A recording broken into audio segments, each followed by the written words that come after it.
Memperingati Waisak tahun 2025, Persatuan Umat Buddha Indonesia menggelar doa bersama Waisak. Doa diikuti ratusan umat Buddha di Yayasan Buddha Suci Indonesia, Jakarta.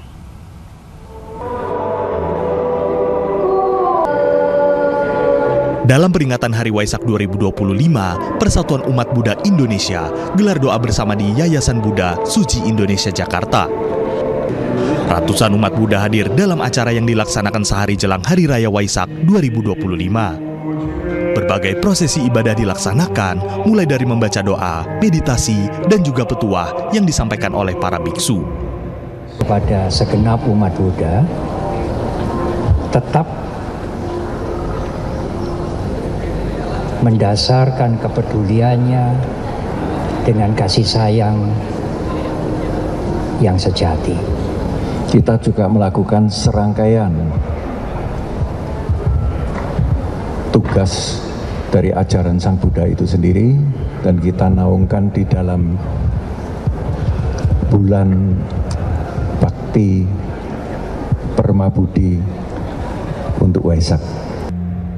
Dalam momen Waisak, umat Buddha juga diharapkan tidak hanya berpesta pora, namun juga melakukan introspeksi, refleksi, dan aktualisasi dari ajaran Buddha. Dari Jakarta, Hamzah Hasibuan, Jaka Samsa, iNews melaporkan. Pemirsa, badai PHK menerjang Indonesia sejak awal 2025 kian memprihatinkan. Partai Perindo meminta pemerintah segera menyelesaikan masalah ini. Tahun 2025 menjadi ujian berat bagi masyarakat, ditandai badai PHK melanda berbagai sektor industri di Indonesia. Kemnaker mencatat lebih dari 24.000 orang terkena PHK hingga April.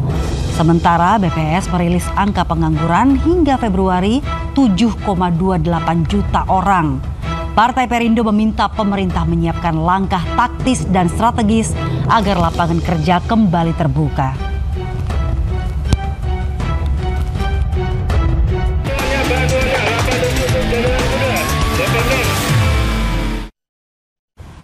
Nyawa balita perempuan di Blok M Jakarta Selatan terenggut di tangan ibu kandung dan kekasihnya. Sementara sang kakak terluka. Penganiayaan dilakukan ibu dan kekasihnya di bawah pengaruh obat-obatan. Dan berikut laporan khas Sergap.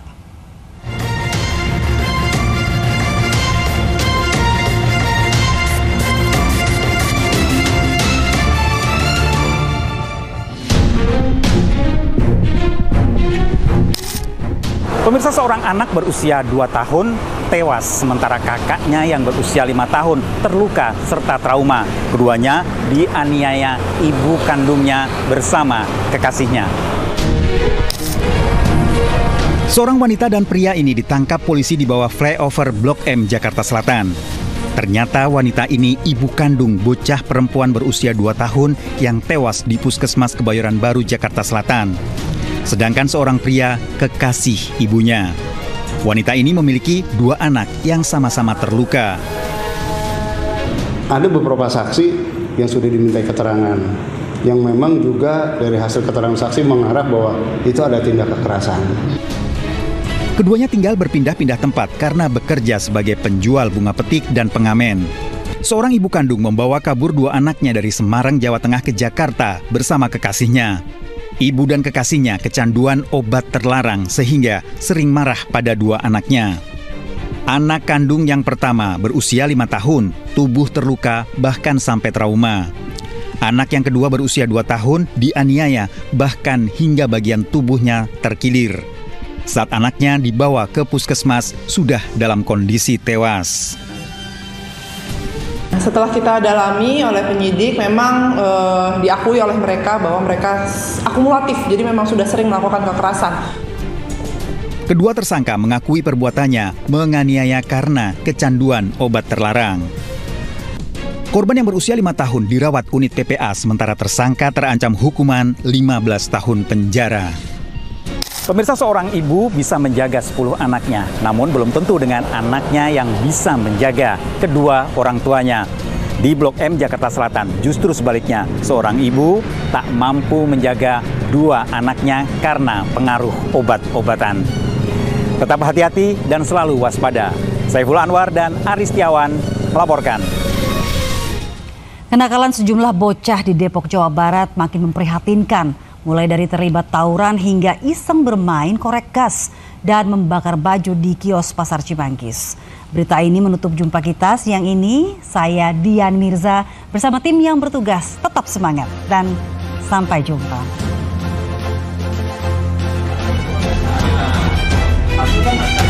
Dari kamera CCTV, dua bocah bermain korek gas membakar pakaian di toko Pasar Cimanggis, Depok, Jawa Barat. Api merambat meludeskan sejumlah pakaian terpajang di etalase toko, pedagang rugi jutaan rupiah. Melihat kepulan asap, pemilik toko dibantu pedagang lain memadamkan kebakaran memakai apar. Pelaku bocah datang ke pasar bersama ibunya. Setelah membakar pakaian di toko, mereka kabur. Terus tiba-tiba, tapi memang di dalam lagi mainan HP. Terus dia bawa korek gas mungkin, Pak. Kan ini ada gamis panjang-panjang di sini, Pak. Tuh.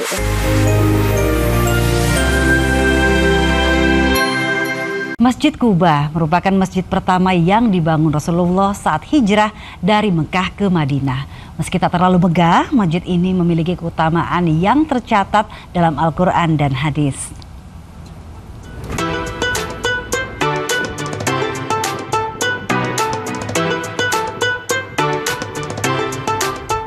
Di ujung selatan kota Madinah, berdiri masjid dengan sejarah yang tak tergantikan. Bukan masjid terbesar maupun termegah, namun disinilah cinta pertama Rasulullah Shallallahu Alaihi Wasallam kepada tanah hijrah bersemi. Nah, di belakang saya merupakan Masjid Kuba yang merupakan masjid yang pertama kali dibangun oleh Rasulullah. Dan pada zaman Rasulullah, masjid ini tidak hanya untuk digunakan untuk sholat, tapi juga untuk mempersatukan umat muslim pada masa itu. Saat perjalanan hijrah dari Mekah ke Madinah, Rasulullah singgah di desa Kuba selama 4 hari. Dengan tangan Rasulullah, dibangunlah masjid pertama dalam sejarah Islam. Bukan sekedar tempat ibadah, Masjid Kuba menjadi simbol hijrah, transformasi dan awal peradaban Islam yang penuh berkah.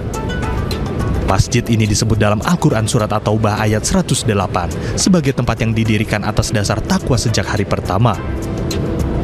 Dan dalam hadis riwayat Ibnu Majah disebutkan, barang siapa berwudu di rumahnya lalu mendatangi Masjid Kuba dan sholat 2 rakaat, maka baginya pahala seperti berumroh. Masjid Kuba telah direnovasi menjadi megah dan luas, namun ruh kesederhanaan dan cita Rasul tetap mengalir di setiap sudutnya. Kita diingatkan bahwa hijrah bukan sekedar pindah tempat, namun perjalanan menuju cahaya.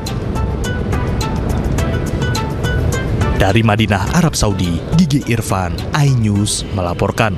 Diduga mengalami demensia, jemaah calon haji embarkasi Surabaya menolak berangkat. Jemaah ini bahkan terus meronta minta pulang ke rumah lantaran belum memberi pakan sapi peliharaannya. Iya, sapinya ada yang siapa? Ada Pak tentara, Pak aman, Pak. Kakek Enjondin terus menolak saat dibujuk petugas untuk memasuki klinik asrama haji embarkasi Surabaya jelang keberangkatannya ke Tanah Suci. Jemaah lansia asal Jember ini meminta pulang ke rumah dengan alasan belum memberi makan sapi piaraannya. Sejumlah petugas mencoba menenangkan kakek Enjo dengan meyakinkan sapi miliknya akan dirawat dengan baik. Hingga akhirnya kakek Enjo bersedia dibawa ke klinik asrama haji. Ada berapa sapinya? Tuh, sapinya Mbak. Andin sampean, Andi berempat sapen. Andi kenapa sape? Dua. Raja-raja, Pak. Belum dikasih makan, Mbak. Nanti dikasih makan Pak tentara nanti, Pak ya. Ya, dikasih tentara ya, dikasih makan.